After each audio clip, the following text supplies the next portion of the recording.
Namaskar viewers, hello and welcome to Sansad TV. I am Tina Jha, you're watching Perspective. Prime Minister Narendra Modi joined US President Joe Biden, Israeli Prime Minister Yair Lapid and UAE President Mohammed bin Zayed Al Nahyan at the first virtual summit of the four-nation grouping I2U2 on Thursday. I2 stands for India and Israel and U2 for the US and the UAE. The grouping was conceptualized during the meeting of the foreign ministers of the four countries back in October 2021. It is aimed at enhancing mutual cooperation and economic partnerships with the member countries, having agreed to encourage joint investments in 6 mutually identified areas like water, energy, transportation, space, health, and food security. So speaking at the first summit of the coalition, Prime Minister Modi said the I2U2 has established a positive agenda and its framework is a good model for practical cooperation in the face of increasing global uncertainties. In fact, he also asserted that by mobilizing the mutual strengths such as capital, expertise and markets, the four-nation grouping can accelerate not just their own vision and agenda, but also contribute significantly to the global economy.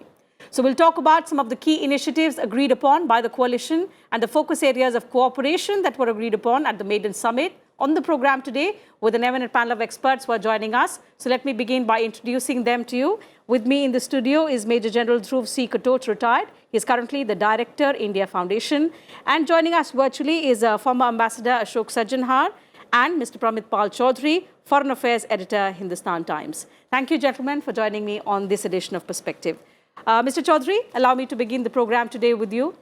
So the I2U2 has largely been pitched as a cooperative framework wherein all the member countries will enhance cooperation in the areas which have been identified as mutually agreed. And in the maiden summit today, where the leadership of these four countries agreed to take upon and build upon this cooperation, what are some of the key points that have emerged? Help us and our viewers understand what have been the focus areas of this maiden virtual summit of the I2U2. As you mentioned, the original plan for the I2U2, at that point they didn't actually have a clear name for it. They just called it the International Economic Forum. At the heart of it was the United Arab Emirates' desire to create, if you wish, a new post-hydrocarbon economic future for the Persian Gulf, combining its relationships with Israel in the technology sphere with its already rising trade with an investment relationship with India, with an American sort of just mild American security overlay on that. At the time of the foreign ministers meeting, while the basic principles were laid out, there was no tangible elements to this, and there was a lot of questions rightly asked. What exactly does this new organization do? Is it like the Quad in the Indo-Pacific? It didn't even have a name, and it was very unclear. Now, in this summit, we've seen as you mentioned, they already laid out 6 areas of investment. Now they've increased it to explain that it will be about mobilizing private sector capital in terms of for low carbon development, infrastructure modernization, physical connectivity, and joint investments in startups. And this is very important, because one of the key elements of this is to try to bring together the technology hubs of Israel and India and the United States together in this area. 2 key tangible projects were then laid out and agreed upon in the summit. One is a long-standing food corridor program. I had that, I think, going back to 2017, the United Arab Emirates had proposed with India, in which they would basically build a corridor, including logistics, container ports, agricultural parks, so that India would become the primary, or at least one of the primary sources of foodstuffs for the Persian Gulf, especially the Saudi Arabia, UAE, Kuwait nations. The commitment at that point, again, it was largely words. Now we're actually seeing a $2 billion program by the United Arab Emirates to build the first 2 agricultural parks, agri-parks, I believe in Gujarat and Madhya Pradesh. And the idea will be then to slowly bring in small and marginal farmers in India to be able to use this to sell products to the Gulf. The other segment of this is a renewable energy project. Again, I think it's the beginning of a new idea, a 300 gigawatt renewable energy, hybrid energy project that will be built in Dwarka, Gujarat, and financed and technology provided by all the four members. So you have the beginnings of that relationship. But keep in mind, we have already seen other elements to the I2U2. For example, the India-UAE FTA, the Free Trade Agreement, that will provide a trade facilitation structure on top of one element of this corridor. We are now negotiating a larger one with the Gulf Cooperation Council. We'll then expand that to incorporate Saudi Arabia, and we have initiated FTA talks with Israel as well. So we will effectively have 3 FTAs lining up along this India-Mediterranean corridor, at which the I2U2 will be the heart. Certainly. So how this is going to open up a host of economic opportunities for India is something that I'll come back to you in just a moment. But let me get Major General Katote's impression on the maiden I2U2 summit. General, do you think it gives the momentum to the shape of the framework which was, given last year by the foreign ministers, but it was yet to receive the trust, the commitment from the top leadership of these member countries, and through this summit today, that momentum has taken place? Thank you, Tina. I think much more than a momentum has taken place. You see, ever since the Abrahamic Accord took place in 2020, it was very soon after that the foreign ministers met. I think within 8 months of that meeting, we are having a summit meeting. So when we are looking at forward movement, I think that movement has been very swift and very certain and very sure. So what we are looking at is very major investments which have been laid out, especially in the field of agriculture and renewable energy. And once this takes off, I think the momentum which it will further generate, we are looking at, in a sense, revolutionizing the entire ecosystem within these 4 countries, where India will be a primary grain exporter. We'll be able to hold the stocks and then export it within South Asia and, of course, also to the Middle East. That is one. And as far as renewable energy is concerned, that is also going to be a major game changer in terms of wind energy and solar energy. And so once we multiply those aspects, I think 330 megawatts is what is being planned for in Gujarat. And if you can start multiplying that, if you can replicate this in 5 or 6 areas, both in India, in South Asia, let us say, and in parts of Africa later, then we can see the reduction which will take place in the use of hydrocarbons and the consequent impact this will have on global warming, etc., etc. So this is going to be a huge game changer. And what people are not talking about is, earlier we used to have bilateral meetings, then it was multilateral. First there were multilateral forums, it shifted on to bilateral forums. Now we are calling it mini-lateralism, groups of 3 or 4 countries getting together on a common agenda. And here we are very, as disparate countries as the UAE and Israel, and of course getting together with Israel, with the US and India. So these combinations have now become possible, where we are focusing on the areas of agreement and not on where we diverge. So I think this has been a very, very positive step, and it has taken place, in my personal view, in a very short time frame, which for international relationships, I think is exceptional. Absolutely, and that's why it's also being called very unique, very interesting. So let me take that question to Ambassador Sajjanar. Ambassador, West Asia particularly has been very, very complex, and so has been India's approach towards the West Asian region. Does the I2U2, mark a more open, more confident Indian engagement in the region, opening up a host of opportunities for India particularly, and also establishing India's central role in the region now? Absolutely, Tina. Thank you very much for having me on your show. You've put it very rightly. I think it, is an indication of a much bolder India and much more confident India.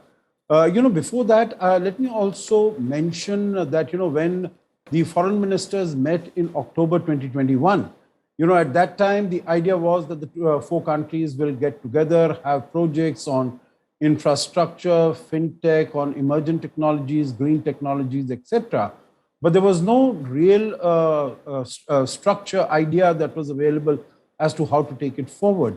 I think today when the four leaders have had a summit, and I agree with what General Dhruv said, I think it's quite remarkable that within 8 to 9 months of the idea having been proposed first, that we are having a summit meeting. You know, it is something that is reminiscent of the Quad summit meetings that have taken place in the Indo-Pacific, that within about 13, 14 months, we've had four summit interactions, two of them virtual and two of them in person. And here, within about 8, 9 months of the foreign ministers meeting, we have the virtual summit taking place.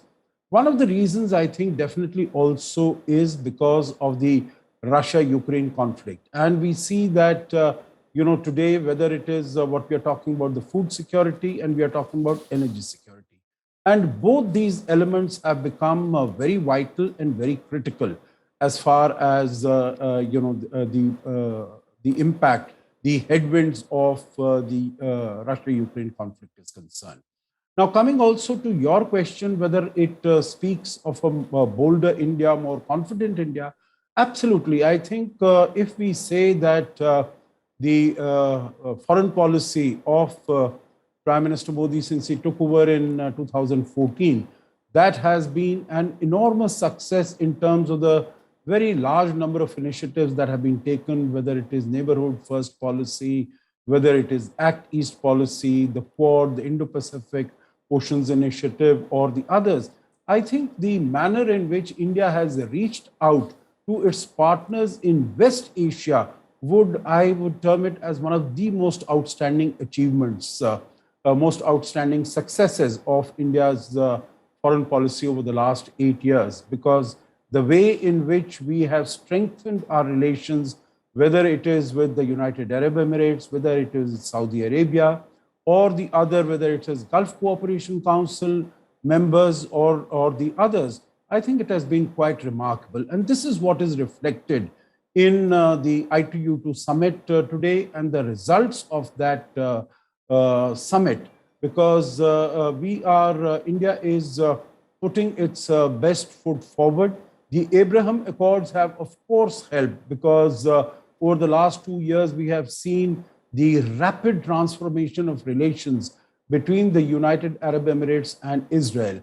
India, of course, has strategic partnership relations with all the three countries, with the United States, with UAE, and with Israel. So there is a huge comfort level between India and all these countries, and likewise for all these countries amongst each other. Absolutely, and that gives India the comfort, I think, to deepen relations with Israel without upsetting the Arab partners. So coming to the economic opportunities, of course, diplomatically and in terms of foreign policy, it's a bold move, as has been asserted by Ambassador. But Mr. Chaudhary, coming back to you to understand, what does India seek to benefit by being an important member of the I2U2 and the kind of importance that it is expected to play in this grouping now? In terms of economic opportunities, bilaterally, as the Ambassador mentioned, we have, good relations. In fact, our relations with each of the member countries has been on an upswing in recent years. But in terms of the larger opportunities in the broader context in the West Asian region, what are the opportunities? What is India set to gain economically from this grouping?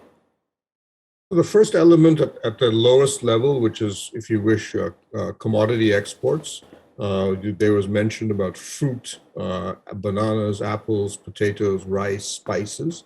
We already export them to the Gulf. But the idea now is that using these new agro parks and developing the right type of trade standards, small farmers can also now benefit from being able to sell their products in the Gulf. And effectively, the UAE is building that infrastructure. And then the I2U2 will work out the standard structure, the methods by the standards and the rules by which these products can then be sold. Remember, the idea eventually is the I2U2 will then spread to go all the way to Israel. It'll cover Saudi Arabia. It will go to Israel. And eventually, it'll go to Europe. In other words, the idea is that we will then be able to export products from India via Dubai on this new Etihad rail that's being built across the Arabian Peninsula to the port of Haifa in Israel and eventually European Union, which will be the ultimate target, if you wish, for some of these products. Then we would also have manufactured goods. Indian present government has put a lot of emphasis in things like the production-linked incentives to be able to produce and sell competitive manufactured goods in electronics and so on. Again, the idea would be this using the infrastructure and logistics that the I2U2 will build and develop, plus the FTAs that will come with them, we will be able to export these products increasingly. And then finally, at the sort of the apex of all this, will be the UAE's plans to make Dubai and Abu Dhabi technology hubs, that whether it's in green hydrogen or software, startups, the startup culture ecosystem in India, the startup ecosystem in Israel, to some degree in the United States, will come to use this corridor, this I2U2, as a means to meet, develop, get finance, trade ideas, and invest. Obviously, Abu Dhabi would like it to be done in UAE, but it'll probably also happen, as it already does, in Mumbai and Bangalore, but also in Israel, the so-called startup nation. So on these three levels, in many ways, you're going to, the idea is to develop in a way that we've never done before, a much more institutionalized trade and investment structure, rather than our traditional way of just having small exports and trades which go back and forth but don't last for a very long time. Absolutely. So huge. Finally, to keep with the UAE FTAs any indication, we will also have immigration pacts added or grafted onto this, at least between India and the UAE and maybe Saudi Arabia. Mm-hmm. So huge economic, geo-economic opportunities there for India in general. But in the defense and security sector, do we set to gain anything? And more importantly, because this grouping is also being termed as the West Asia Quad. So strategically as well, what do we gain in these particular sectors? Now, you know, a lot has been talked about in the security sphere, especially when we talk about the actual Quad. And even in the actual Quad, the security aspect per se has not been emphasized. But even there, while the emphasis was not there, the naval chief has made a statement that if he actually wished to militarize the Quad, it is just a question of 24 hours, you see, because all the instruments which are required to militarize it, you know, we've carried out joint exercises with the Navy, the Air Force, the ground troops, etc., etc. And, you know, we are already conversant with all that. So it is just a policy decision. But when we come to the Western Quad now, what we are talking about, there is no security implication per se, but there is a larger strategic intent. And I think the larger strategic intent, and that is one of the reasons why I think this, the I2U2 has come up. The larger strategic intent has been the way in which China has actually entered into agreements both with Israel and with the UAE. And I think the Americans felt they were not very comfortable with the way Chinese penetration has taken place in West Asia and also with Israel. Is that why we are seeing, Joe Biden now sort of re-energizing the partnerships in the region? Absolutely. So there is a very strong, as Promit and the ambassador have so correctly brought out, there is basically it is an economic component along on the 6 parameters which you mentioned in the beginning. And it'll further diversify. But there is a strategic intent behind it. And I think that intent is something which we need to understand, because it is in a sense giving some confidence to the Arab countries that America is here, especially after the disastrous withdrawal from Afghanistan. It is to reimpose faith of the Arab countries in the US, and having India as one of the partners makes it very strong. You see, India has got the human capital, we've got the land. The technology is with Israel, and it is developing very fast in the UAE. America, of course, has all 3. But the UAE and the United States has the capital. Now, when we integrate these resources, you come to a phenomenal deal, which is a win-win deal for everybody. And I think that is what is being capitalized on. And with that, you can contain China, at least prevent the spread of Chinese influence into this area by a countervailing force. And I think you are going to see this countervailing force in action, because just to give an example very quickly on agriculture, The land is India's. The technology will come from Israel and from UAE. The capital will come from the UAE and the US. And you are going to see a huge revolution taking place in the agriculture sector in India within the next 3 to 5 years. It won't take more than that. It may be faster. So we are going to see huge game changers in various fields coming about. And the largest strategic interest, the intent, I would say, is to contain China, especially seeing China's growing relations with Iran also, which becomes a threat to the rest of the Arab world. Okay, so Ambassador, coming back to you for a final comment, there are huge economic opportunities we've discussed. It's largely that because of which, the grouping has come up. And as General rightly said, the strategic intent as well, the underlying strategic intent that he's spoken about. But do you also see potential challenges coming up with the I2U2, especially with respect to Iran? Yes, I think definitely that's going to be a challenge because what we see as far as the other three members of the I2U2 are concerned, it is the United Arab Emirates, it's Israel and the United States. For them, Iran is an implacable enemy and it's a hostile nation, although there have been some moves between the United Arab Emirates and Iran to take their relationship to a more normal level as far as the JCPOA is concerned. Mr. Biden has been trying to take it forward, but there have been so many obstacles and bottlenecks. And of course, as far as Israel is concerned, the Iranian leadership rejects the whole notion of the existence of Israel, and it denies the Holocaust and so many other things.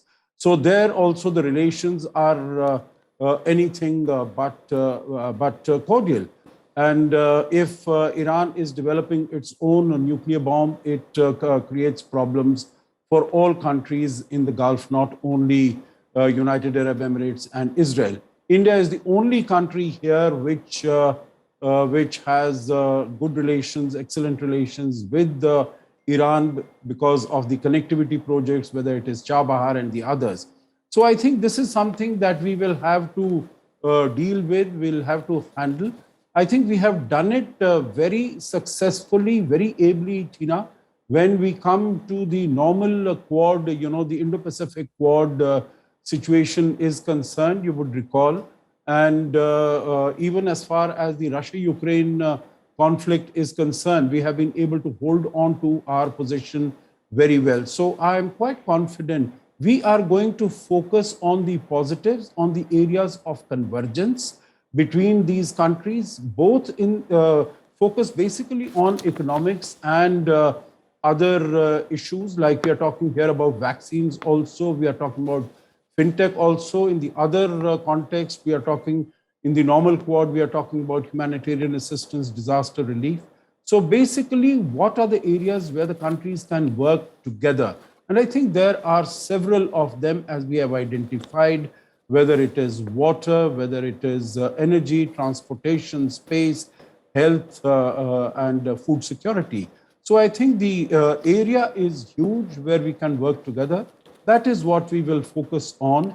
And of course, I'm sure the last comment here would be that the United States would also not, I'm sure, be ready or willing to use this platform for anything against Iran, because they are still trying to get the JCPOA on board. They have signed the Jerusalem Declaration or the Jerusalem Accord, so that Iran's other activities as far as the development of missiles and helping some of these other proxy groups that they can contend with them.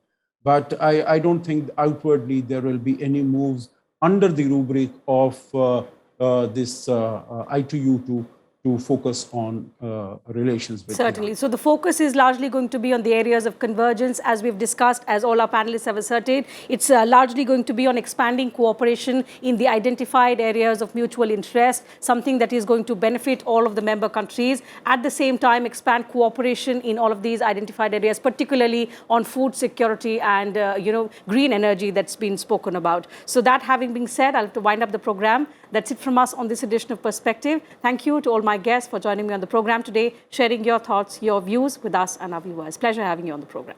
So thank you, viewers, to you as well for your time. See you again same time tomorrow now. Take care and keep watching Sansad TV.